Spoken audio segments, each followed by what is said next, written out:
Jesus the healer live phone in programme में आपका स्वागत है। अगर आप हमारा प्रोग्राम YouTube द्वारा देख रहे हैं तो हमारे इस प्रोग्राम के और एपिसोड्स देखने के लिए ईशवाणी टेलीविजन के YouTube चैनल पर सब्सक्राइब करें। क्या आप जानते हैं हमारे शरीर का सबसे बड़ा ऑर्गन स्किन है। स्किन हमारे शरीर के दूसरे ऑर्गन्स को प्रोटेक्ट करता है, लेकिन कई बार स्किन में हम कई प्रॉब्लम्स देखते हैं। तो आज हमारा विषय skin problems and hair problems है और इस विषय में बात करने के लिए हमारे साथ में है पुष्पा मिशन हॉस्पिटल से डर्मेटोलॉजिस्ट डॉक्टर सोनिया महाजन पेंडारकर। आप एक हेयर ट्रांसप्लांट सर्जन भी हैं। मैम, जीसस द हीलर में आपका स्वागत है। मैं अपने दर्शकों को एक और बार याद दिलाना चाहूंगी कि अगर आपके पास में skin diseases and hair problem से रिलेटेड कोई सवाल है तो आप इस कार्यक्रम के दौरान नीचे दिए हुए नंबर पर कॉल कर सकते हैं, नहीं तो उसी नंबर पर अपने सवाल व्हाट्सएप कर पूछ सकते हैं। हम लाइव इसी वक्त आपके सवाल डॉक्टर से पूछेंगे। तो हम अपने विषय की ओर बढ़ते हैं। सर, मैम, हम कह रहे थे कि हमारा आज का विषय है skin diseases and hair problems. तो हम स्किन डिजीजेस के बारे में बात करते हैं। आप आपके क्लिनिकल प्रैक्टिस में किस तरह के स्किन प्रॉब्लम्स यूजुअली देखते हैं? क्लिनिक में मोस्ट ऑफ द पेशेंट हमें फंगल इन्फेक्शन के, मुहासों के और हेयर फॉल के मिलते हैं। अधिकतर फंगल इन्फेक्शन का फैलने का कारण बहुत सारे हैं कि जैसे ह्यूमिडिटी है, ग्लोबल वार्मिंग है, हम स्वेटिंग, मॉनसून सीजन में होता है तो स्वेटिंग, पसीने की वजह से, टाइट क्लोथिंग की वजह से वहाँ पर फंगल इन्फेक्शन बन जाता है। फिर हम लोग किसी के बताए हुए क्रीम या फिर गलत क्रीम का उपयोग करते हैं तो वो दूसरी जगह पर फैल जाता है। फिर उसको ठीक करना एक चर्म रोग विशेषज्ञ के लिए एक चुनौती हो जाता है और लंबे समय तक भी उसका ट्रीटमेंट हमको करना पड़ सकता है। तो फंगल इन्फेक्शन इटसेल्फ इंडिया के लिए चैलेंज बन चुका है। दूसरी चीज़ होती है मुहासे, जो हम लोगों को अधिकतर तरुण अवस्था या फिर प्यूबर्टी के टाइम हमें देखने मिलता है। यदि फैमिली हिस्ट्री किसी की होती है, मीन्स परिवार में किसी को उस बच्चे के मम्मी या पापा को मुहासों की तकलीफ रही है, तो उस बच्चे में वो प्यूबर्टी के टाइम पर आने की संभावना रहती है। अच्छा ये रहता है कि आप उस समय उसका इलाज करा लें, क्योंकि यदि उसके निशान या फिर गड्ढे बन जाते हैं, यदि हम उसको बिना ट्रीटमेंट करे छोड़ देते हैं और फिर वो जो गड्ढे रहते हैं वो हमें पूरी तरह से ठीक करने में फिर मुश्किल होता है। ओके मैम, हमारे पास एक कॉलर वेटिंग है अभी। बिल्कुल। Hello hello hello, Jesus the healer में आपका स्वागत है। आप अपना सवाल पूछ सकते हैं, डॉक्टर सुन रहे हैं। हाँ, नमस्ते मैम। नमस्ते। मैम, मुझे ये प्रॉब्लम है कि मुझे करीब 1 साल से बहुत ज्यादा गाल झड़ रहे हैं और मैंने बहुत सारा ट्रीटमेंट लिया, होम्योपैथी का भी ट्रीटमेंट लिया, एलोपैथी भी ट्रीटमेंट लिया और मेरे करीब, मतलब अभी अगर मेरे बालों को देखें तो 75% बाल झड़ चुके हैं। आपकी उम्र क्या होगी? 43 है। 43 है। और आपने एलोपैथी में क्या क्या इलाज कराया है, आप क्या बता सकते हैं? हाँ मैम, मुझे इतना कुछ अच्छे से याद नहीं है, पर ऑयलिंग और जो टैबलेट देते हैं वो खाई है मैंने। ओके। कितने दिन तक आपने किया होगा वो इलाज? वो इलाज मैंने 2-3 महीने खाई है मैम। ओके, 2-3 महीने। हेयर फॉल का कुछ कारण बताया था डॉक्टर ने आपको कि किस वजह से हेयर फॉल हो रहा है? मेरे को हाइपर एसिडिटी है। मैंने होम्योपैथी की भी दवाइयाँ ली, मुझे हाइपर एसिडिटी और इसी वजह से मेरे स्किन पे बहुत सारी झाइयों जैसे वो आ गए हैं। ओके। एसिडिटी की वजह से तो हेयर फॉल नहीं होता है। जैसे हेयर फॉल के बहुत सारे कारण होते हैं। इस उम्र में ज़्यादातर कारण खून की कमी होना या फिर विटामिन की कमी होना या फिर हम लोग बहुत प्रोटीन कम खाते हैं डाइट में, या फिर कुछ इन्वेस्टिगेशन जैसे थायराइड डिसऑर्डर्स रहते हैं। तो मैं ये सब मुझे थायराइड नहीं है। अच्छा, ठीक है। तो ये सब यदि आपने ब्लड इन्वेस्टिगेशंस करा रखे हैं तो इस इसका ट्रीटमेंट संभव है, पर ये इसके ट्रीटमेंट के दौरान हम लोगों को थोड़ा संयम रखना होता है, क्योंकि इसका रिस्पॉन्स आने में ही 2-3 महीना लगता है।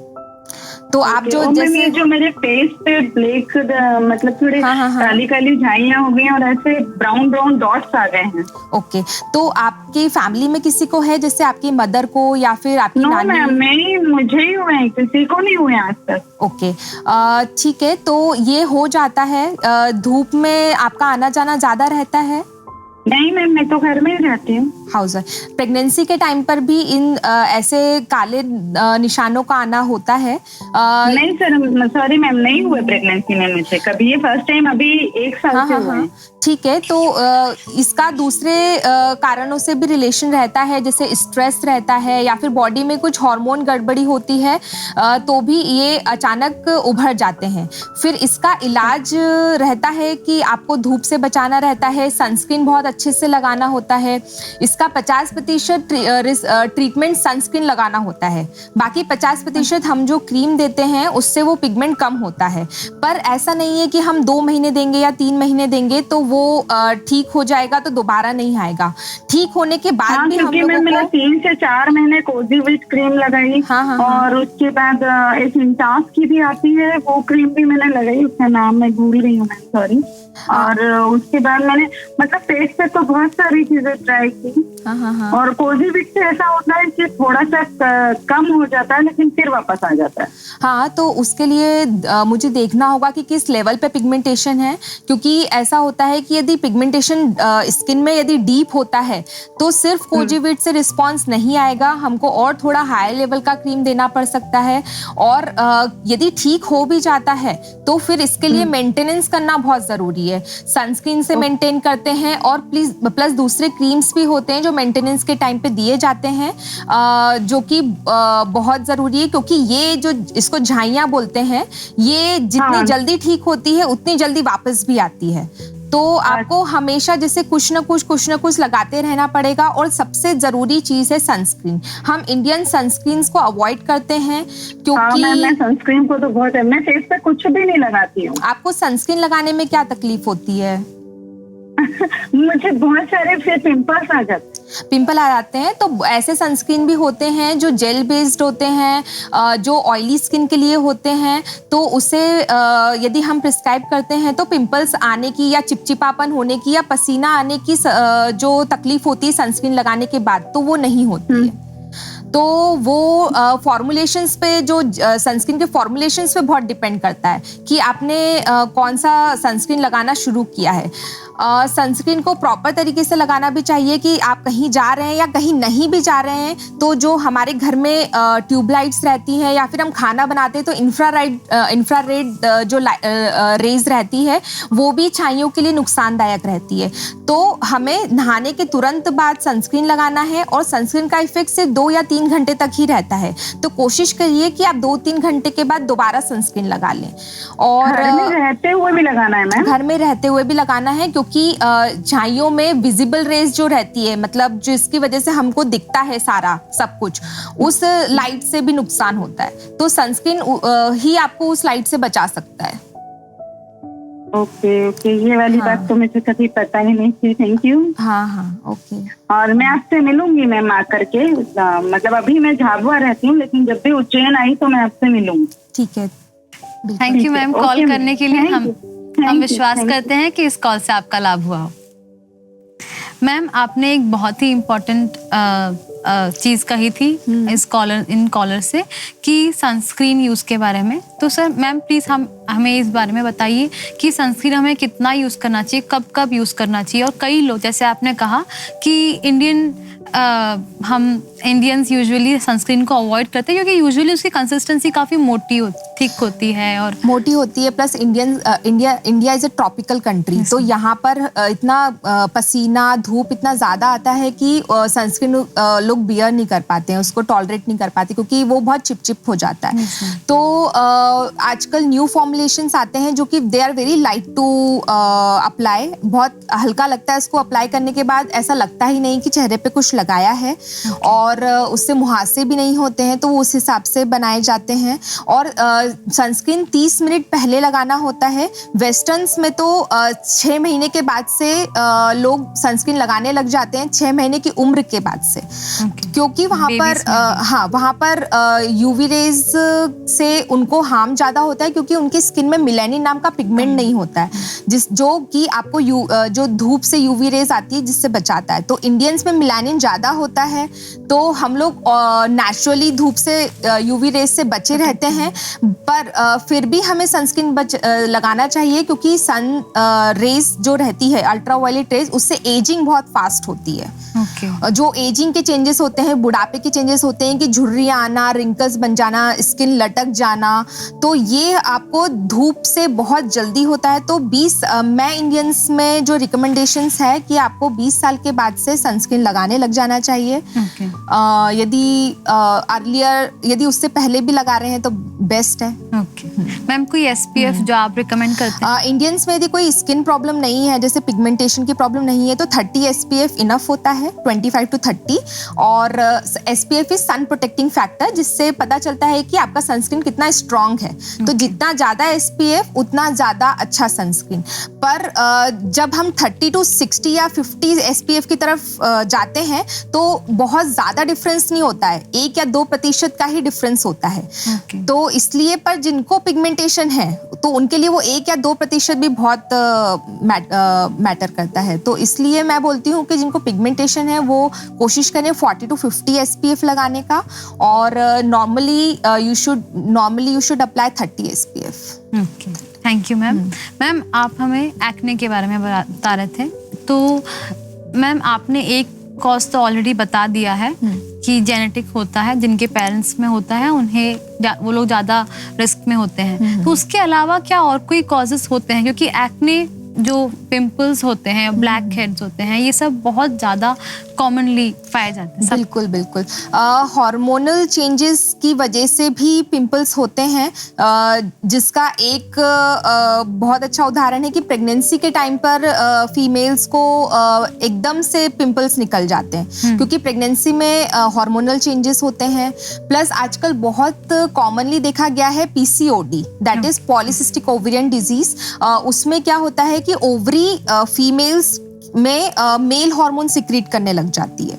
तो जो मेल हार्मोन्स हैं वो फिर आपको पिंपल्स कराते हैं, हेयर फॉल कराते हैं, और चेहरे पर अनुवांशिक बाल आने लग जाते हैं। तो फीमेल्स में PCOD क्यों कॉमन हो रहा है इतना? क्योंकि PCOD is now considered as a metabolic syndrome. मतलब मेटाबॉलिक सिंड्रोम मतलब आपकी स्ट्रेस से रिलेटेड रहेगा, आपकी डेली एक्टिविटी से रिलेटेड रहेगा, आपकी लाइफस्टाइल से रहेगा, क्या आप खाते हैं, कैसे आप रहते हैं, उस पर बहुत निर्भर करता है। तो PCOD की वजह से भी आजकल बहुत कॉमन हो गया है पिंपल्स। लोग कॉस्मेटिक्स बहुत यूज करते हैं, मोटा मोटा फाउंडेशन लगाते हैं, ठीक है, तो हम लोग इसको बोलते हैं एक्ने कॉस्मेटिका। मतलब कॉस्मेटिक्स आपके जो पोर्स हैं उसको ब्लॉक कर देता है, जिसकी वजह से पिंपल्स आते हैं। और उसमें केमिकल्स भी ऐसे रहते हैं कॉस्मेटिक्स में, जिसकी वजह से अपना ऑयल ग्लैंड स्टिमुलेट हो जाता है, फिर उसकी वजह से पिंपल आते हैं। तो ये सब कारण रहते हैं जिसकी वजह से हम लोगों को ओल्डर एज में भी पिंपल्स देखने मिलते हैं। मैम, बट आप क्या रिकमेंड करेंगे, कैसे हम इससे प्रिवेंट कर सकते हैं पिंपल्स होने से? कैसे? डिपेंड करता है कि निर्भर करता है कि आपकी स्किन टाइप कैसी है। यदि आपकी ऑयली स्किन है तो आपको ऑयल फ्री मॉइस्चराइजर्स लगाना है। क्लिंजर आपको ऐसा यूज कर, मतलब फेस वॉश आपको ऐसा ही इस्तेमाल करना है जिससे आपका ऑयल हट जाए, एक्सेसिव ऑयल हट जाए। और आपको सनस्क्रीन भी वैसे ही इस्तेमाल करना चाहिए जिस टाइप की आपकी स्किन है। तो यूजुअली 3 तरह की स्किन हम लोगों को देखने मिलती है, ऑयली, नॉर्मल एंड ड्राई। तो नॉर्मल में भी टूवर्ड्स ऑयली और टूवर्ड्स ड्राई। तो नॉर्मल स्किन में एज सच कोई रिस्क नहीं रहता है, बट फिर भी यदि वो ऑयल फ्री मॉइस्चराइजर्स लगाएंगे तो उनके लिए अच्छा रहता है। और ड्राई स्किन के लिए जितना आप थिक मॉइस्चराइजर्स एंड सनस्क्रीन दे सकते हैं वो ज़्यादा अच्छा रहता है। Thank you ma'am. हमारे पास एक कॉलर वेटिंग है अभी। Hello hello hello. Jesus the healer में आपका स्वागत है। आप कौन बोल रहे हैं? हेलो, मेरा नेम। मैम आप अपना सवाल Hello? पूछ सकते हैं, डॉक्टर सुन रहे हैं। ओके, सो डॉक्टर, एक्चुअली मेरा जो सवाल है वो मेरी मम्मी के बारे में है। उनको नेक पे रैशेस हो रहे हैं कितने दिनों से? एंड अभी 2-3 मंथ हो गए, जब से लॉकडाउन स्टार्ट हुआ था तब से था। ओनली नेक में है या फिर शरीर में और भी कहीं है? नहीं, सिर्फ नेक पर ही है। ओके, तो उसमें खुजली भी होती है? नहीं, ऐसे कुछ भी नहीं था, पर वो दिखने में हो जा रहा है। दिखने में बढ़ रहा है। वो पहले छोटा सा था, तो वो बढ़े जा रहा है। ओके, किस रंग का है वो? लाल रंग का है, काले रंग का है? नहीं, नॉर्मल स्किन में ही, स्किन कलर का ये, पर जैसे स्किन क्रश रहती है ना, वैसे है वो दिखने। ओके, ऐसे तो नहीं समझ में आएगा। यदि दिखा आ सकते हैं यदि क्लिनिक पर, तो पुष्पा मिशन हॉस्पिटल में आप आ जाइए। Okay, sure. ओके, वैसे बेसिकली रीजन क्या होता है ऐसे रैशेस का कॉमनली? गर्दन पे तो बहुत सारे कारण होते हैं। आप बोल रहे हैं खुजली भी नहीं होती है, तो वो तो फिर देखना पड़ेगा कि किस तरह के रैशेस हैं। Okay doctor, thank you ma'am call करने के लिए। Thank you. मैम, तो आप हमें एक्ने के बारे में बता रहे थे और उसके बारे स्किन टाइप्स के बारे में बता रहे थे। तो मैम, आप आजकल के हम जब YouTube वगैरह पे देखते हैं और फिर हमारे पास में बहुत we have access to a lot of information, तो आजकल बहुत सारी चीज़ें, होम रेमेडीज और बहुत तरीके बताए जाते हैं तो स्किन केयर के लिए, तो इनमें से क्या हम उन चीज़ों पे निर्भर हो सकते हैं? होम रेमेडीज अच्छी होती हैं, कर सकते हैं, पर बहुत ज़्यादा नहीं करना है, बहुत एक्सेसिव टाइम के लिए नहीं करना है, थोड़े समय के लिए ठीक रहता है, और बहुत ज़्यादा तेज़ी से रब नहीं करना है उनको। Okay. तो जो भी आप कर रहे हैं होम रेमेडीज, लाइक लोग आलू घिसते हैं, आलू का रस लगाते हैं, नींबू डालते हैं, हल्दी, कच्चा दूध, या फिर मसूर की दाल पीस के उसका स्क्रबिंग करते हैं। तो स्क्रबिंग जो पार्ट, स्क्रब्स यदि होममेड स्क्रब्स आप बनाते हैं तो आप ऑल्टरनेट डे करिए, उससे कोई नुकसान नहीं होता, बस आपको डेली नहीं करना है, अदरवाइज वो स्किन को छील सकता है। ओके मैम, आपने जब शुरू में हमें बताया था कि आप फंगल इन्फेक्शंस बहुत कॉमनली देखते हैं, और मैंने अपने पोस्टिंग्स में भी देखे हैं कि जो फंगल इन्फेक्शन होते हैं लोगों को, तो वो अपने घर के मतलब दूसरे मेंबर्स, अगर कोई क्रीम यूज कर रहा है तो उसको यूज कर लेते हैं, तो फंगल इन्फेक्शंस के ऊपर स्टेरॉइड क्रीम्स यूज कर लेते हैं। तो मैम, इसके बारे में आप प्लीज हमें बताइए। बिल्कुल, आपको नहीं पता होगा कि आप क्या इस्तेमाल कर रहे हैं, उसमें क्या चीज़ है। मैं 4-5 नाम स्टेरॉइड्स के आपको बताऊंगी, यदि आप उसको ध्यान रखें, यदि पढ़ सकते हैं आप, तो प्लीज उसको पढ़कर ही क्रीम को लीजिए। तो क्लोबेटासोल होता है, मोमेटासोन होता है, फ्लूटिकासोन होता है, और फ्लूसिनोलॉन रहता है, और ट्राइमसिनोलॉन। ये 5 स्टेरॉइड्स के नेम है जो बहुत ही कॉमनली कॉकटेल क्रीम्स में मिल जाते हैं, और यदि आप इनका इस्तेमाल करेंगे तो फंगल इन्फेक्शन बढ़ेगा भी, और यदि वो थोड़ी देर के लिए ठीक भी हो जाता है तो वो हम लोगों के लिए, यदि आप चर्म रोग विशेषज्ञ के पास आते भी हैं, तो हम लोगों के लिए उसको ठीक करना बहुत मुश्किल हो जाता है। तो और क्योंकि क्या होता है कि उस स्टेरॉइड से उस फंगस में ताकत आ जाती है, और वो रेजिस्टेंट हो जाता है किसी भी दूसरी दवाइयों का इस्तेमाल करने पे। तो इस वजह से स्टेरॉइड्स क्रीम नहीं लगाना है, किसी और के बताए हुए क्रीम से का इस्तेमाल नहीं करना है। यदि आप पढ़ सकते हैं तो प्लीज़ ये स्टेरॉइड्स के नेम याद रखें, और उसको देखकर ही दवाई लें। ओके मैम ने हमें आज एक बहुत ही इम्पोर्टेंट बात बताई है कि जब फंगल इन्फेक्शंस होते हैं तो बिना डॉक्टर के पास जाए बगैर प्लीज़ कोई क्रीम्स ना लगाए, घर पे पड़े हुए कोई ट्यूब उठा के ना लगाए, क्योंकि वो कभी भी उसे एग्जैजरेट कर सकता है, उसे बढ़ा सकता है, और उसके बाद में वो स्कार्स छोड़ सकता है, जो बहुत ज़्यादा दिक्कत दे सकती है। हाँ, स्टेरॉइड क्रीम से स्ट्रेच मार्क्स बन जाते हैं, जो कि बहुत मुश्किल से ठीक होते हैं। फिर मैम, हमारे पास एक कॉलर वेटिंग है अभी। Hello hello hello. Jesus the healer में आपका स्वागत है। आप कौन बोल रहे हैं? हाय, मैं शेरिल बात कर रही हूँ यूपी से। जी मिस शेरिल, आप अपना सवाल पूछ सकते हैं, डॉक्टर सुन रहे हैं। जी हाय मैम, ये एक्चुअली मेरी मदर के लिए सवाल है। बताइए। उनको 1 साल से पैरों में कुछ प्रॉब्लम हो रहा है। उनकी स्किन जो है ज्यादा हार्ड हो गई है ओके, कि ऑटोमेटिकली उसमें क्रैक आ जाता है। बिल्कुल। उसमें और खुजली अभी भी काफी टाइम हो गया है। हाँ जी। हाँ, स्टार्टिंग में खुजली भी हुई उनको। अच्छा, उसमें खुजली और ज्यादा अभी- होती है या दर्द ज्यादा होता है उनको फटने की वजह से? स्टार्टिंग में जब स्टार्ट हुआ था तब खुजली बहुत होती थी। अभी क्योंकि क्रैक्स बहुत ज्यादा बढ़ गए हैं तो उनको पेन होने लगा है। तो उनको हाथों में भी आ गया है क्या वो, या कि सिर्फ पैरों जी, में जी। है? जी, हाथों में भी है, हाथों बट में हाथों में अभी क्रैक्स नहीं आया है। उनकी स्किन काफी ज्यादा हार्ड है हाथ की, और खुजली बहुत ज्यादा होती है। बिल्कुल, इसको हम लोग हाइपरकेरेटोसिस पामोप्लांटर एक्जिमा बोलते हैं। ये एक तरीके का एक्जिमा है जो कि सर्फ डिटर्जेंट का काम करने से बहुत ज़्यादा बढ़ जाता है। टेंडेंसी होती है जेनेटिक, यदि आपकी एलर्जी की तासीर है, जैसे आपको बहुत ज़्यादा छींकें आती है, या सीज़न थोड़ा सा भी चेंज होने पर आपको सर्दी खांसी हो जाती है, या फिर आपको अस्थमा है, या फिर घर में भी किसी को अस्थमा है, या फिर आपकी पूरी स्किन बहुत ज़्यादा ड्राई रहती है, तो ये सब साइन रहते हैं एक्जिमा बढ़ने के। तो आपको ध्यान रखना है कि हम लोग जितनी भी बार हाथ धोएं उसके बाद मॉइस्चराइज़र लगाएं, और जितनी दिन भर में आप यदि 9 से 10 बार भी मॉइस्चराइज़र लगा रहे हैं इस बीमारी में तो बहुत अच्छा है, लगाना ही है। और आपको सर्फ डिटर्जेंट के साबुन से बचना होता है। कपड़े और बर्तन धोते समय यदि आप दस्ताने पहन लेंगे तो बहुत ही अच्छा है इस बीमारी में, क्योंकि ये बीमारी यदि मैं क्रीम्स दूंगी या ट्यूब्स दूंगी, कुछ भी दूंगी, टैबलेट्स भी, तो ये ठीक हो जाती है, बट दोबारा आएगी या नहीं आएगी तो ये इन सब सावधानियों पे डिपेंड करता है। तो आप ये सब फॉलो करते हैं? जी, अभी एक्चुअली उनका ट्रीटमेंट चल रहा था एलोपैथी में काफी टाइम से, हाँ जी। बट उसमें कोई फर्क नजर नहीं आया। कितने दिन और हो फिर गए उसके उसको? बाद एलोपैथी में 7-8 महीने हो गए थे।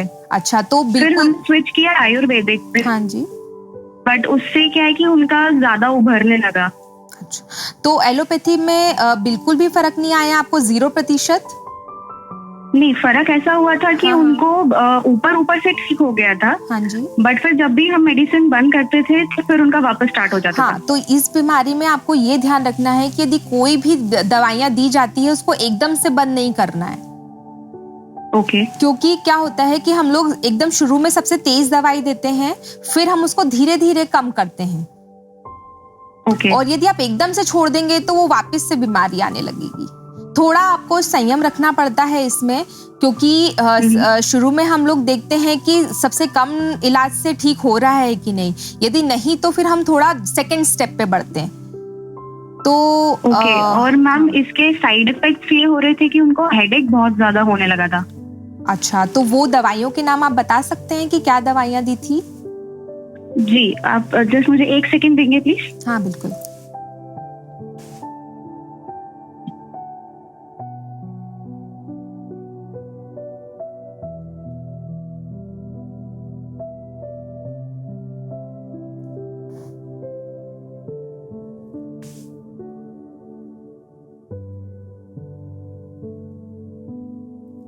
तो मैम, हमारे अभी जब हमारे कॉलर अभी वेट कर रहे हैं तो हम जस्ट इसके बारे में जानना चाहेंगे कि ये एक्जिमा का रीजन हेलो? एलर्जी के अलावा। ओके, हमारे पास हेलो जी मैम, खाने के लिए उन्होंने रेयासिस दिया था, हाँ हाँ। और एक उन्होंने ऑइंटमेंट दिया था जिसका नाम है सेल्टार WS। ओके, उसको हम वैसलीन में मिला के लगाते थे। ठीक है। ये ट्रीटमेंट ठीक है, पर इसके अलावा भी दिया जा सकता है। और रेसिस, आपने दवाई का नाम बताया ना, रेटिसिस, क्या बताया आपने? रेयासिस। उसमें क्या है कंटेंट, कंपोजिशन आप बता सकते हैं? जी,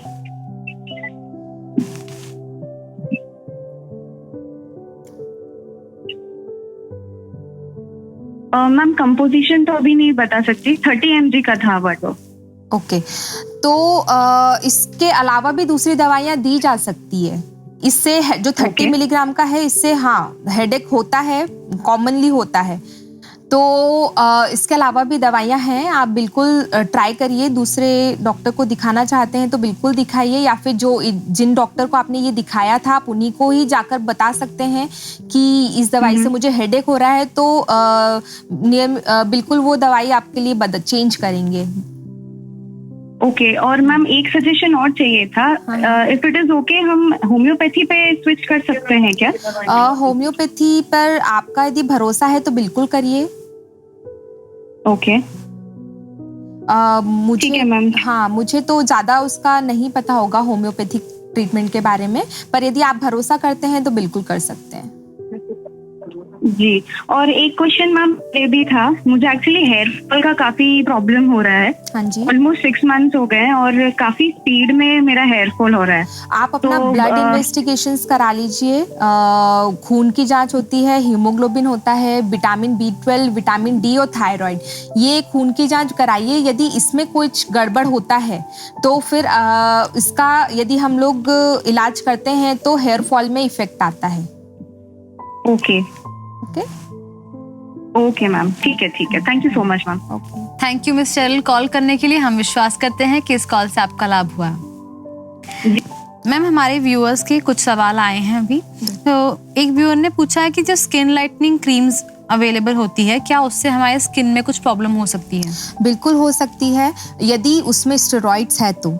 जी ठीक है, स्टेरॉइड्स इंडियंस स्किन के लिए इतना ज़्यादा अच्छा नहीं होता है, क्योंकि वो चमड़ी को पतला कर देता है, अंदर जो नसें रहती हैं उस दिखने लग जाती है, और चेहरे पर ज़्यादा से ज़्यादा बाल दिखने लग जाते हैं, बाल आ जाते हैं। तो यदि आप शॉर्ट टर्म के लिए जैसे सोच रहे हैं कि नहीं मुझे गोरा होना है, तो उसके लिए आप प्लीज़ परमानेंटली नुकसान ना करें अपना। तो स्टेरॉइड्स क्रीम अवॉइड करना है। अदरवाइज जो दूसरी स्किन लाइटनिंग क्रीम्स आती है उसको भी डॉक्टर से सलाह लेकर ही आप इस्तेमाल करिए, क्योंकि यदि उसमें भी स्टेरॉइड्स होगा तो फिर आपको नहीं पता होगा। ओके मैम, एक और व्यूअर का सवाल है कि उन्हें अक्सर हर्पीज ज़ोस्टर इन्फेक्शंस होते रहते हैं, तो उसका रीजन क्या है? हर्पीज ज़ोस्टर एक ही बार होता है जिंदगी में, Okay. है ना? तो यदि उनको बार बार हो रहा है तो वो हर्पीज सिम्प्लेक्स होता है। हर्पीज सिम्प्लेक्स यदि बार बार होता है तो उसके लिए सप्रेसिव ट्रीटमेंट स्टार्ट करते हैं, जो कि 1 से 1.5 साल लेना पड़ता है।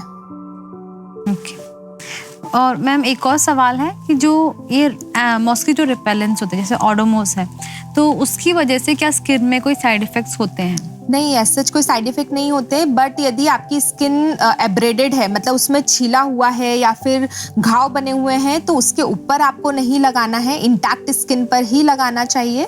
और यदि छीला हुआ है, जैसे मच्छर के काटने से छिल जाता है, घाव बन जाते हैं, तो पहले उसको आप ठीक कराइए ट्रीटमेंट से, और उसके ठीक होने के बाद आप ओडोमॉस या फिर मॉस्किटो रिपेलेंट क्रीम लगा सकते हैं। मैम क्या ओडोमॉस जैसे क्रीम से बच्चों में कुछ प्रॉब्लम होती है कि उनके स्किन ज़्यादा सॉफ्ट होते हैं, ज़्यादा सेंसिटिव होते हैं? नहीं, ऐसा कुछ उसका साइड इफेक्ट नहीं होता है। हमारे व्यूअर का वही मेन क्वेश्चन था कि बच्चों के लिए सेफ है कि नहीं? सेफ है। ओके मैम, आपने अभी जो स्किन केयर के बारे में बताए हैं बातें, जैसे जो वाइटनिंग सबके बारे में, मैम आप क्या स्किन केयर एडवाइस करेंगे पेशेंट्स, मतलब नॉर्मल व्यूअर्स के लिए? मैं अपने पेशेंट्स को ऐसे समझाती हूँ कि सबसे पहले आपको क्लिंस मतलब फेस वॉश करना है, फिर उसके बाद M मतलब मॉइस्चराइजर इस्तेमाल करना है, फिर S दैट इज सनस्क्रीन। तो CMS ऐसे आपको अपना स्किन का केयर करना है। ये आपको मॉर्निंग में हो गया, और यदि आप 30+ है एज में, तो आपको रात में क्लिनजिंग करके मींस फेस वॉश करके फिर आपको नाइट क्रीम लगाना है। नाइट क्रीम्स बहुत तरह के अवेलेबल रहते हैं, उसमें रेटिनॉल्स रहता है जो कि आपकी जो झुर्रियाँ आने से आपको बचाता है, और यदि झुर्रियाँ बन गई है तो फिर उसको कम भी करता है। ओके मैम, फिर ये जो मेनली हम जब स्किन डिजीजेस देखते हैं तो उसमें कई सारे ऐसे सिस्टमिक डिजीज होते हैं जिसके स्किन मैनिफेस्टेशंस होते हैं, तो क्या आप इसके बारे में हमें बताएंगे? जो हम अगर कोई स्किन मैनिफेस्टेशन देखें तो हमें तुरंत डॉक्टर के पास जाना चाहिए? बहुत सारे एंडोक्राइनल मतलब हार्मोनल डिजीजेस रहती है, जैसे डायबिटीज़ हो गया, थायराइड हो गया। तो इसमें कुछ स्किन चेंजेस होते हैं, हेयर चेंजेस होते हैं। जैसे बहुत सारे पेशेंट होते हैं कि जो बहुत दिनों तक हेयर फॉल हो रहा है, या फिर स्किन बहुत ड्राई है, खुजली हो रही है, खुजली होके किसी को शीत निकल जाता है जिसको हम अर्टिकेरिया बोलते हैं। शीत, जलपित्ती, ये सब उसके नाम हैं। तो यदि ये बीमारियां होती है तो हम लोग उन पेशेंट्स का शुगर और थायराइड चेक कराते हैं। और बहुत सारी बीमारियां ऐसा भी होती है जो सिर्फ खुजली कराती है, जो कोई शरीर पर स्किन पर निशान नहीं होता है, तो हम इसको बोलते हैं जनरलाइज्ड प्रोराइटिस। और फिर उसमें हम लोगों को अधिकतर केसेस में ये मिलता है कि उनका लीवर खराब है, या फिर किडनी की तकलीफ की वजह से क्रिएटिनिन लेवल बढ़ गया है। तो इस वजह से भी शरीर में, पूरे शरीर में खुजलाहट हो सकती है। Okay.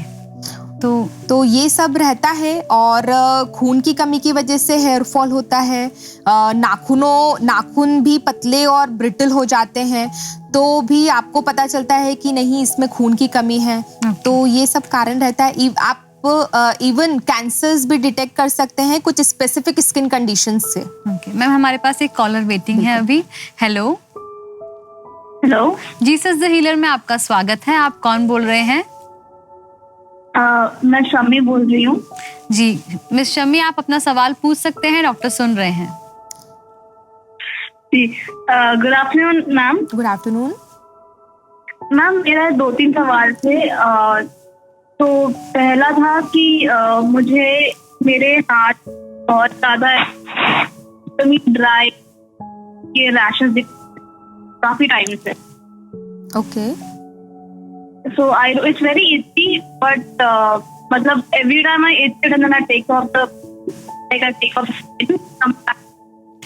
Every time she itches, she says उनका स्किन थोड़ा सा पील हो जाता है हाथों का। हाँ। ओके। और खुजली करते समय वहां पर दाने या फिर कुछ चमड़ी भी निकल जाती है, या चमड़ी मोटी हो गई है वहां की? निकलती है, it gets white। ओके। और दाने भी होते हैं आपको साथ में? साथ में नहीं, वो थोड़ा अलग होता है, मतलब कुछ और एलर्जी की वजह से। हाँ, पर हाथों में ही होता है। हाँ, हाथों में। और मॉइस्चराइजर्स लगाने के बाद क्या होता है? यदि आप दिन में बार बार मॉइस्चराइजर लगाएंगे तो क्या होगा? खुजली होगी, चमड़ी निकलेगी? नहीं, मॉइस्चराइजर लगाने के बाद थोड़े टाइम के लिए वो नहीं होता, बस वापस आ जाता है। हाँ, तो आपको कितने समय के लिए फायदा होता है मॉइस्चराइजर्स लगाने के बाद? Probably 10-15 minutes। ओके। मैक्सिमम 10। तो आपको खुजली होती है, खुजली ज्यादा होती है या फिर चमड़ी ज्यादा निकलती है? खुजली होती है हाथों में आपको? तो हाँ। ये कब से हो रहा है आपको? ये अभी 2 हफ्तों से हो रहा है। कितने दिनों से? 2-3 हफ्तों से। 2-3 हफ्तों से। ये बहुत ही कॉमनली देखा गया है कोरोना के आने के बाद। लोग बहुत ज़्यादा सैनिटाइजर यूज़ कर रहे हैं, बहुत ज़्यादा फ्रिक्वेंटली हैंड वॉश कर रहे हैं। सैनिटाइजर्स भी यदि ज़्यादा अल्कोहल वाला रहता है या फिर उसमें मिथेनॉल यदि होता है, तो फिर आपके हाथों को बहुत नुकसान पहुंच रहा है। ठीक है, तो आप मैम, पर ये मेरे हैंड्स में, मतलब इधर ऑन माय आर्म, एल्बोज और आर्म्स में। एल्बोज में भी है? मतलब एल्बोज और उसी टी-शर्ट में हो रहा है। आर्म्स में हो रहे हैं। ओके। तो वो तो देखना पड़ेगा कि किस तरह होता है, क्योंकि ऐसे तो फोन पे नहीं समझ में आएगा। ओके। मिस शम्मी, मैम कह रही हैं कि आपको एक बार कंसल्ट करना पड़ेगा, उसके बाद ही हम बता सकते हैं प्रॉपर ट्रीटमेंट। Okay ma'am. था कि I get scaly rashes on my thighs very often। क्या ये रिंग के शेप में है? सॉरी?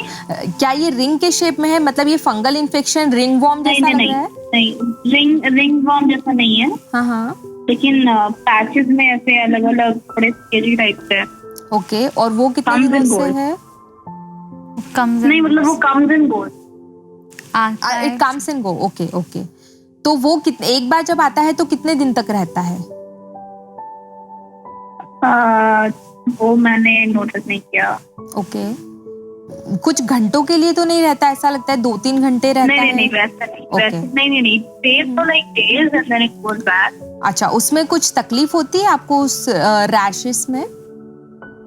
नहीं, ऐसा कुछ नहीं, बस वो आते वंस इन अ हैं वाइल थोड़ी बहुत इचिंग होती है बस। ओके। जैसे आप डिस्क्राइब कर रहे हैं उस क्रॉनिक सुपरफिशियल एक्जिमा एक कंडीशन होती है, उसमें भी ऐसा होता है, पर एक बार आप दिखा लेंगे, कंसल्ट कर लेंगे तो बहुत ही अच्छा रहेगा।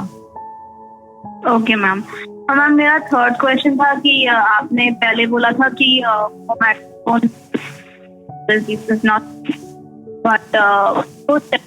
मैम प्लीज आप अपना सवाल एक और बार रिपीट कीजिए, हमारी आपको हमें आवाज बहुत ज्यादा कट कर आ रही है। अभी आवाज आ रही है? यस यस, प्लीज आप अपना क्वेश्चन रिपीट Okay. कीजिए। ओके मैम, आपने पहले बोला था मोमेटोजोन नहीं करना। हाँ, फंगल इन्फेक्शन के लिए नहीं करना चाहिए, और चेहरे पर यदि बहुत लंबे समय तक, थोड़े समय के लिए ठीक है, पर लंबे समय तक नहीं करना है। पर ma'am I have been using this since I was 7th grade on your face since? On my face, yes, कितने दिनों से एवरी आप नाइट। तो वो नहीं करना है आपको, क्या रीजन है उसका आप इस्तेमाल कर रहे हैं? क्योंकि if I don't use this चेहरे पे रैशेस आ जाते हैं। नहीं, तो इसको बोलते हैं दाने दाने टाइप नहीं, से। ये स्टेरॉइड है और इसका एडिक्शन हो जाता है आपके चेहरे को। इसको बोलते हैं टॉपिकल स्टेरॉइड डिपेंडेंट फेस, है ना, मतलब आपके टॉपिकल स्टेरॉइड, आपका फेस टॉपिकल स्टेरॉइड पे डिपेंडेंट हो गया है, उसकी लत लग गई है उसको। तो इस पे पर ये जैसे शराब की लत लगती है, तो शराब पीना जैसे अच्छी बात नहीं होती है, वैसे ही टॉपिकल स्टेरॉइड की जब चेहरे को लत लग जाती है तो वो अच्छी बात नहीं होती है।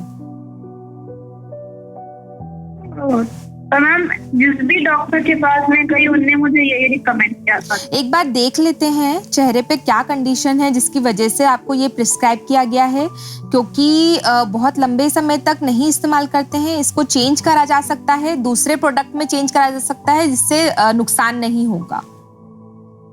ओके, है ना? Okay ma'am, thank you miss Shami call करने के लिए। हम विश्वास करते हैं कि इस कॉल से आपका लाभ हुआ। मैम YouTube पर किसी ने सवाल पूछा है कि till what age hair transplant can be done? There is no upper limit, कोई अपर लिमिट नहीं है हेयर ट्रांसप्लांट की, बट यदि जल्दी उम्र में करा लिया जाता है 40 से पहले तो रिजल्ट्स बहुत अच्छे आते हैं। Okay. क्योंकि एजिंग के साथ, मतलब जैसे आप उम्र बढ़ती जाती है, एजिंग होती जाती है, आपके बाल बहुत पतले हो जाते हैं और फिर उसको ट्रांसप्लांट करने में फिर मुश्किल होता है। ओके। और यदि लोएस्ट एज जाना चाहते हैं, जैसे कितने कम उम्र में आप करा सकते हो, तो मैं ये बोलती हूँ कि प्यूबर्टी के बाद आप बिल्कुल प्यूबर्टी के बाद यदि आपको कुछ लग रहा है कि बॉल्डनेस आ गया है, जो कि फैमिली हिस्ट्री यदि किसी की होती है, जैसे मामा को होता है या फिर नाना जी को होता है या पापा को होता है, चाचा को होता है, तो यंग एज में ही बॉल्डनेस स्टार्ट हो जाती है, गंजापन शुरू हो जाता है। तो आप यदि आपको बुरा लगता है देखने में, तो बिल्कुल आप 17-18 साल की उम्र में भी आप ट्रांसप्लांट करा सकते हैं। ओके, बिल्कुल। तो 40 के पहले कराना सबसे अच्छा, सबसे बेहतर रहता है। ओके मैम, विलीज गैस्पर का एक और सवाल है, are these skin issues related directly with food habits and digestion issues? Digestion issues not particularly, but yes food, क्योंकि जो हम खाते हैं वो आपकी स्किन को और हेयर्स और नेल्स को न्यूट्रिशन उसी से मिलता है।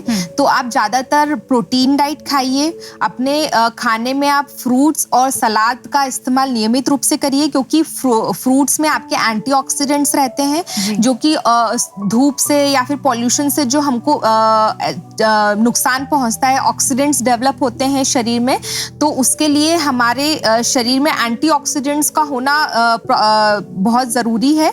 तो वो एंटीऑक्सीडेंट्स हम लोगों को फ्रूट्स से मिलते हैं। तो protein, fruits and the salads, these and the other if we have the, यदि हमें खून की कमी है तो आयरन रिच फूड खाना है, तो इन सब से हम लोगों को विटामिन और मिनरल्स और प्रोटीन मिल जाता है। ओके मैम, कई लोग स्किन को हेल्दी रखने के लिए सप्लीमेंट्स लेते हैं, क्या वो सेफ होते हैं? क्या आप रिकमेंड करेंगे? बहुत ज़्यादा तो नहीं, बट हाँ रहते हैं, इफेक्टिव रहते हैं, क्योंकि उन सप्लीमेंट्स में vitamin C, vitamin E, antioxidant, जो एंटीऑक्सीडेंट्स की मैं बात कर रही हूँ वो सब होता है। तो जहाँ पर रिस्क ज़्यादा है कि आपको पॉल्यूशन से बहुत ज़्यादा डैमेज हो रहा है या फिर सनलाइट से बहुत ज़्यादा एक्सपोजर हो रहा है, तो यदि आप वो सप्लीमेंट्स खाते हैं तो आपको फ़ायदा तो होता है। ओके मैम, एक और सवाल है मिस अन्नपूर्णा मिश्रा का। हेलो मैम, मेरे बाल आगे से कम हो रहे हैं, क्या करूं? उम्र क्या होगी, ऐसा कुछ? मैम ने कुछ अभी मेंशन नहीं किया है, पर हमारे पास एक कॉलर वेटिंग है अभी। बिल्कुल। Hello hello Jesus the healer में आपका स्वागत है। आपका नाम क्या है?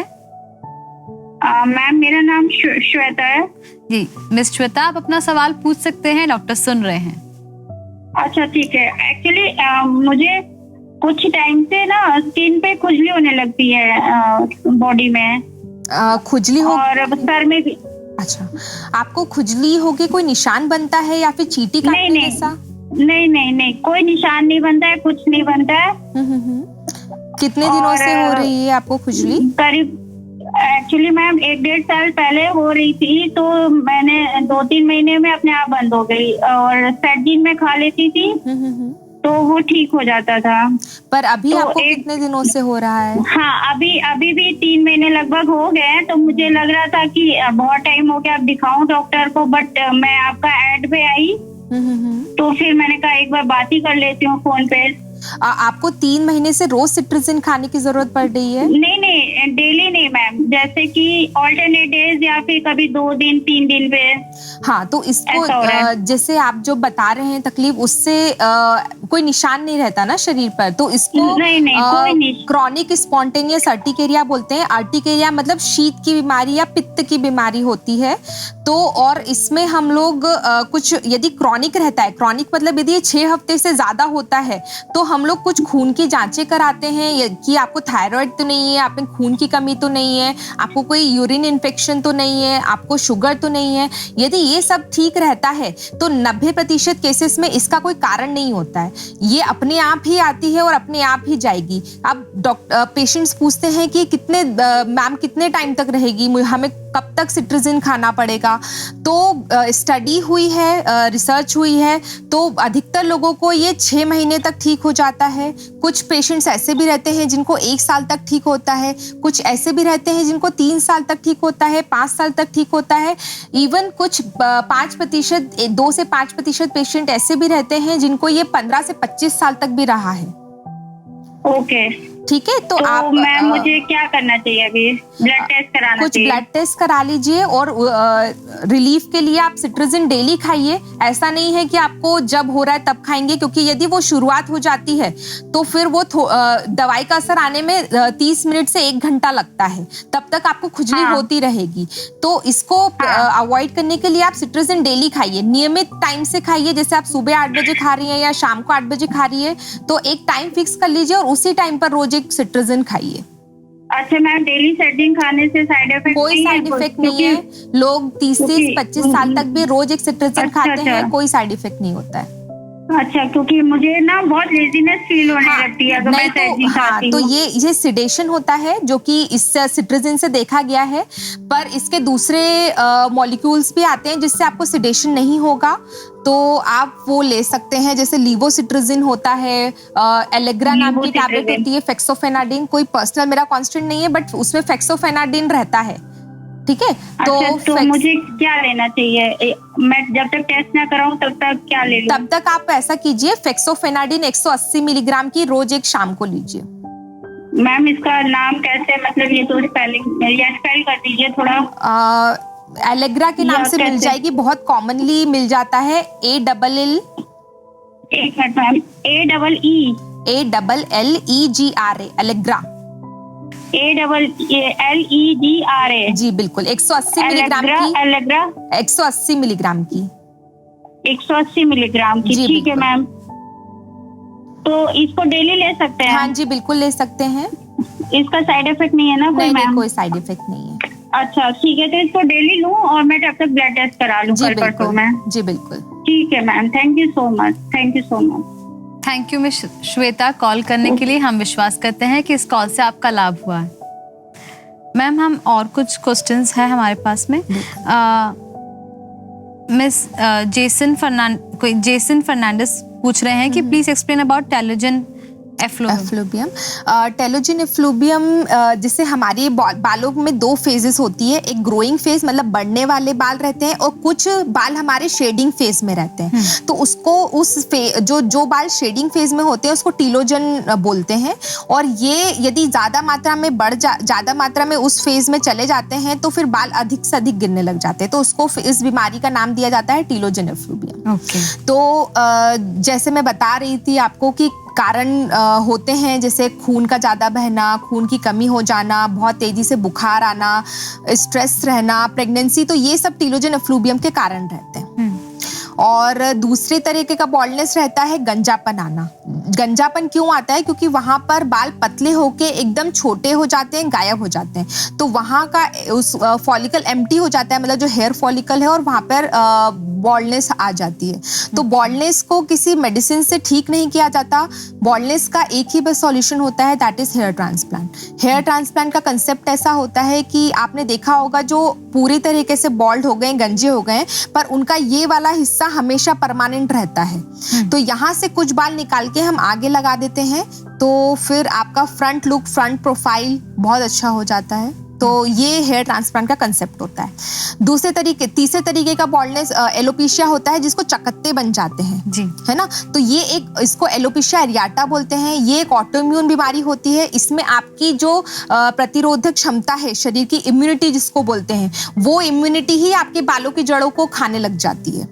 तो वहां से फिर एक छोटे से एरिया में आपके बाल गायब हो जाते हैं। तो इसका भी इलाज संभव है, निर्भर करता है कि कितने एरिया के बाल गायब हुए।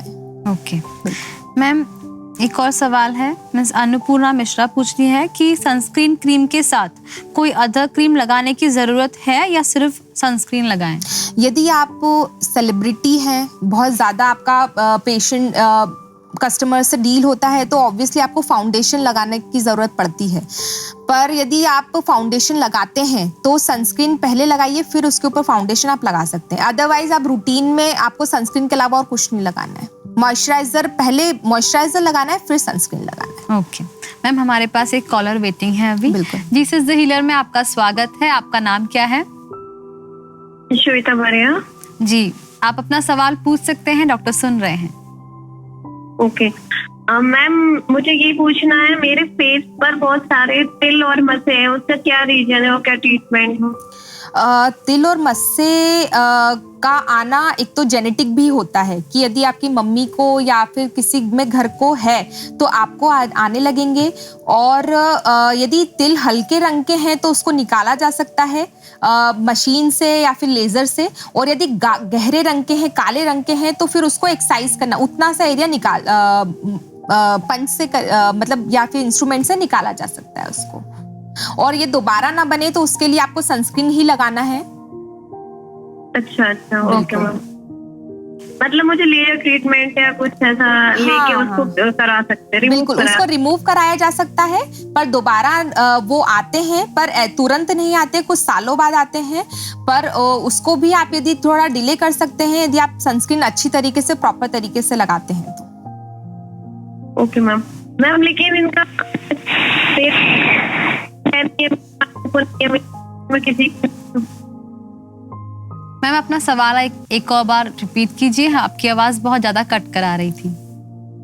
जैसे आपने बताया था ना जेनेटिक होता है, हाँ जी, हाँ, बिल्कुल। तो मेरी मदर या फादर किसी को भी नहीं है मेरी फैमिली में।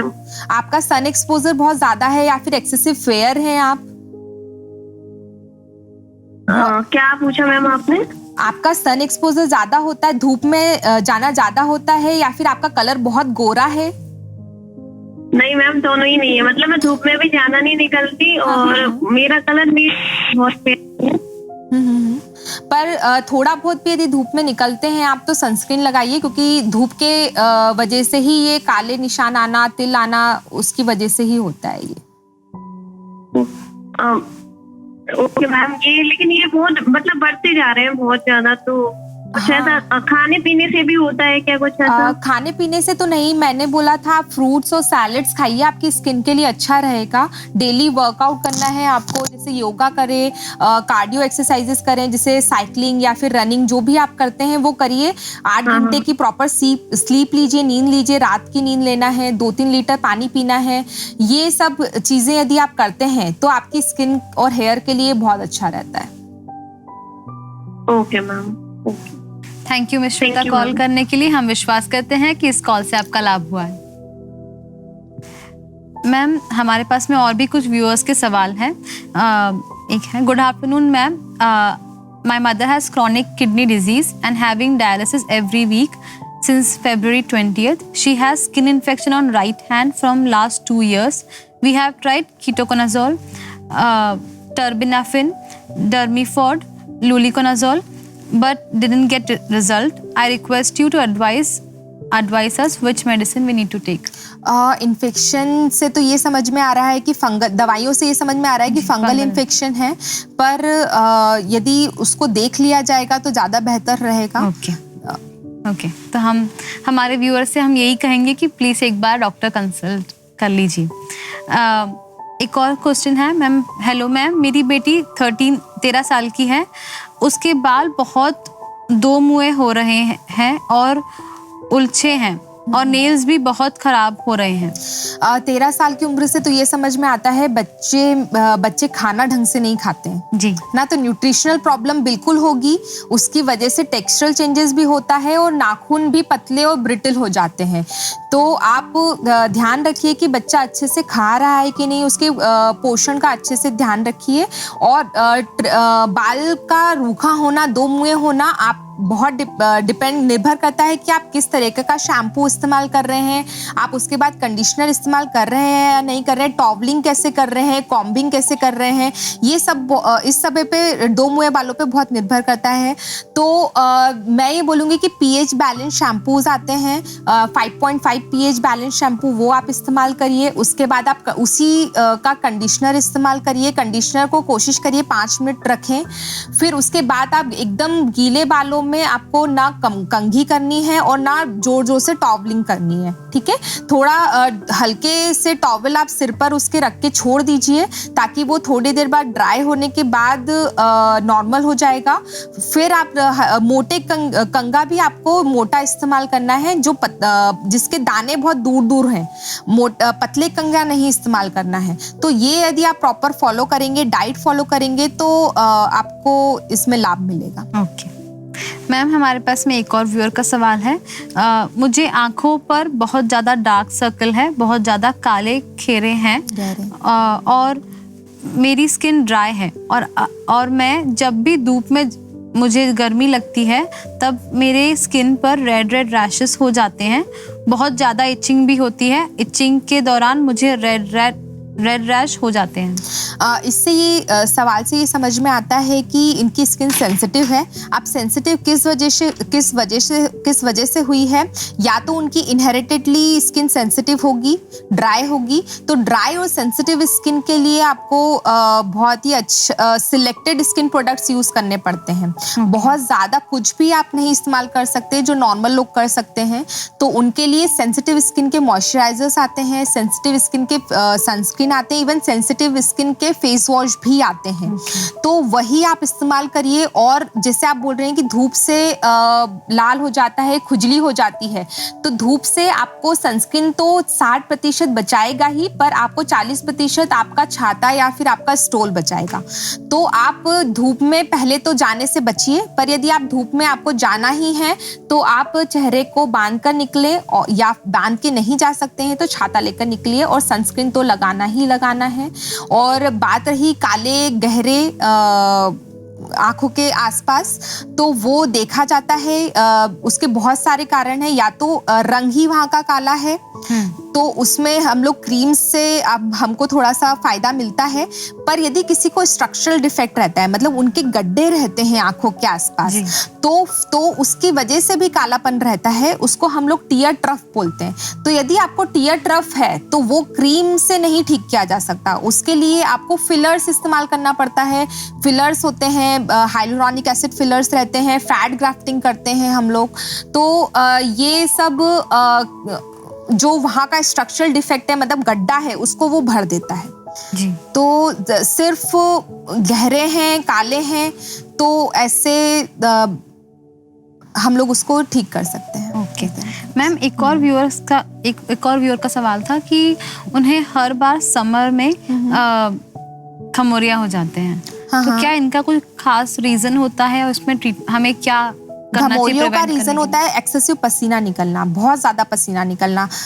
पसीना यदि ज्यादा निकलता है तो जो स्वेट ग्लैंड्स रहते हैं, जो पसीना निकालते हैं, उसमें इन्फ्लेमेशन, इरिटेशन हो जाता है और वो फिर उभर जाते हैं। तो वो जिसको प्रिकली हीट घमौरी या फिर हमारी लैंग्वेज में उसको मिलीरिया रूब्रा बोलते हैं जी। तो इसका इलाज संभव है और प्रिवेंशन ये रहता है कि आप पसीना ना आए, कोशिश करिए, या फिर आता भी है तो फिर बर्फ लगा ले, दिन में 2 बार ठंडे पानी से नहा लें। तो ये सब तरीका रहता है जिसकी वजह से आप प्रिकली हीट या फिर घमौरी से बच सकते हैं। ओके, बिल्कुल।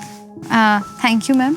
हम हेयर प्रॉब्लम्स के बारे में बात कर रहे थे, तो आपने हमें हेयर फॉल के बारे में बताया, उसके साथ ही डैंड्रफ भी बहुत ही कॉमन प्रॉब्लम होती है। मैम, इसका क्या रीजन है? क्या ये कोई इन्फेक्शन की वजह से होता है और हम कैसे प्रिवेंट कर सकते हैं डैंड्रफ? डैंड्रफ एक टेंडेंसी होती है एक्चुअली, जैसे ऑयली स्किन होती है वैसे ऑयली स्कैल्प भी होता है, आपका सर की स्किन। तो यदि आपकी स्किन बहुत ही, सर की स्किन भी बहुत ऑयली है तो वो जमने लग जाती है in the form of dandruff. तो वही एक तरह जो आपकी बॉडी ऑयल सिक्रेट कर रही है वही एक डैंड्रफ होता है। थोड़ा बहुत इसमें इन्फेक्शन रहता है जो कि फंगल रहता है, पर बहुत ज्यादा रोल फंगस का नहीं रहता है। मेनली आपकी ये स्किन की टेंडेंसी होती है कि आपके बालों से बहुत, मतलब सर से बहुत ज्यादा, सर की स्किन से ऑयल सिक्रेट होने लगता है। तो कुछ लोगों को ये सिर्फ ठंड में होता है, कुछ लोगों को मॉनसून में होता है, कुछ लोगों को ये पूरे साल भर बना रहता है।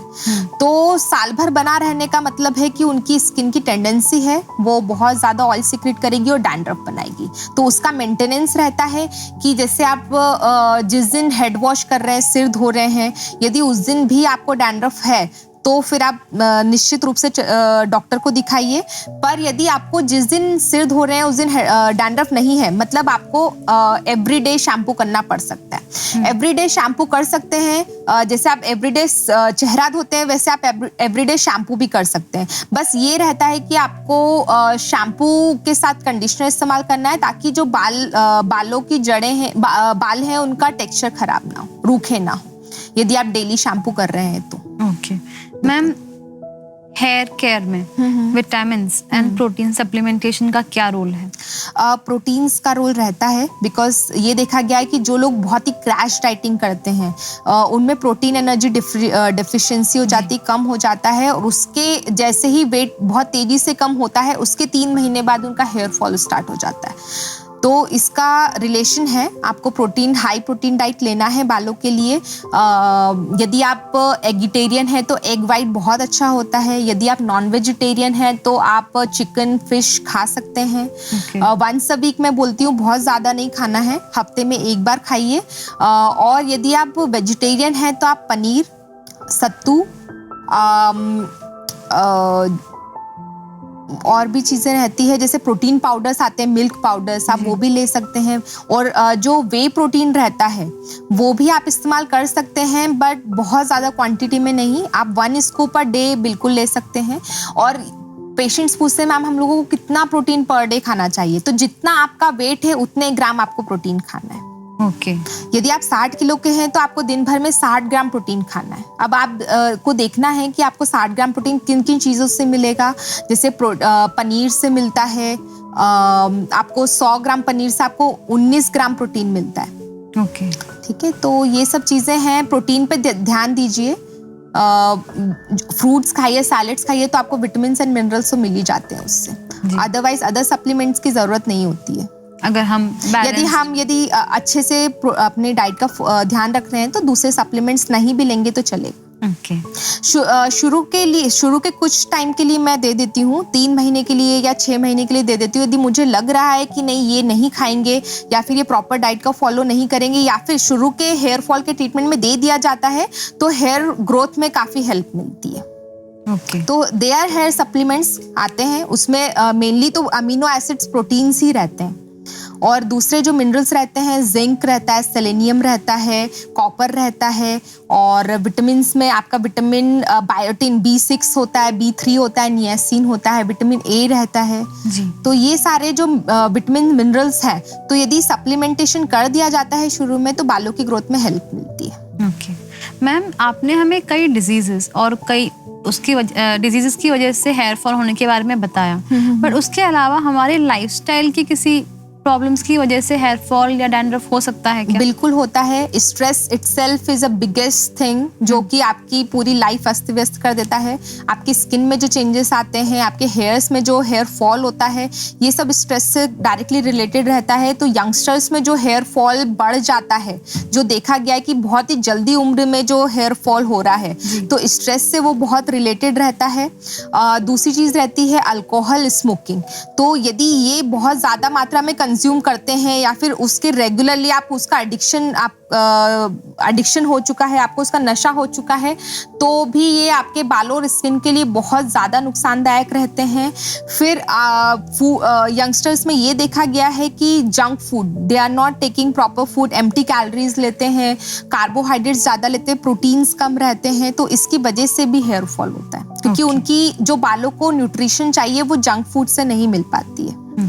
मैम, हमारे एक और व्यूअर का एक सवाल है, हम बस ये एक लास्ट क्वेश्चन और बिल्कुल करके उनका सवाल है कि last month my skin got wounded और उसके बाद में now that portion is very itchy and the mark is spreading around the wound.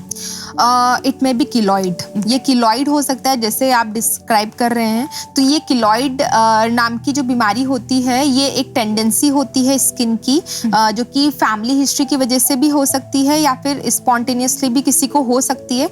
यदि कोई डीप वुंड होता है तो जब वो हीलिंग करता है तो वो एक्सेसिव हील हो जाता है, तो उसकी वजह से वो जो स्कार बनता है वो साइज में भी बड़ा हो जाता है और मोटा हो जाता है। तो किलॉइड यदि बन रहा है इनको तो फिर उसका ट्रीटमेंट अलग होता है। ओके बिल्कुल, उसका ट्रीटमेंट होता है और कराना ही चाहिए क्योंकि यदि उसको अनट्रीटेड छोड़ेंगे तो उसमें ईचिंग भी बनी रहती है, खुजली भी बनी रहती है और दर्द या फिर वो इन्फेक्शन होने का भी चांस रहता है। Okay, thank you ma'am. हमारा टाइम अभी समाप्त हो रहा है। आप आज यहाँ आए, हम अपना बहुमूल्य समय हमें दिया, उसके लिए हम आपके बहुत आभारी हैं। हम विश्वास करते हैं कि आज के इस प्रोग्राम में हमने कई सारे स्किन प्रॉब्लम्स को कवर किया है। मैं अपने दर्शकों को याद दिलाना चाहूंगी कि अगर आपको ये एपिसोड लाभदायक लगा है तो अपने दोस्तों के साथ, अपने परिवार के साथ इस एपिसोड को शेयर कीजिए ताकि और लोग स्किन प्रॉब्लम्स के बारे में अवेयर हो पाए। आज डॉक्टर सोनिया ने हमें बहुत सारी नई बातें बताई हैं, कई सारे स्किन प्रॉब्लम्स के रीजंस बताए हैं, कॉजेस बताए हैं और उन्होंने हमें बताया है कि हम कैसे कुछ स्किन प्रॉब्लम्स से प्रिवेंट कर सकते हैं। मैं विश्वास करती हूँ कि आज का ये एपिसोड आप सबों के लिए बहुत ज़्यादा यूजफुल रहा होगा। तो हम मिलते हैं अगले रविवार दोपहर 2 बजे एक नए टॉपिक के साथ। तब तक के लिए अलविदा।